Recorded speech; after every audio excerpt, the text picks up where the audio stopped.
Guys ఈరోజు మా ఆయన బర్త్డే ఉన్నందుకు మా బాగా చేత పులిహోర చేయించుకుంటున్నాం. మాకు ఇంకా మా ఆయన మొత్తం బ్యాగ్లోకి సదురుతున్నాడు స్పీడ్గా టైం లేదని.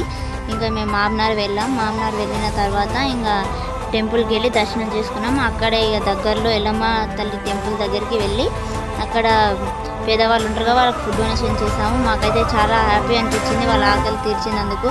పక్కన ఇక్కడ తాత ఉన్నాడు, ఇంకా ఈ తాతకు కూడా ఇచ్చేసాం. ఆకలితో చాలా ఉన్నాడు. ఇక్కడ ఇంకో తాత కూడా వచ్చాడు, ఆ తాతకు కూడా ఇచ్చేసి ఇంకా ఇంటికి రిటర్న్ అయిపోయాం. మాకు చాలా హ్యాపీగా అనిపించింది. Bye guys.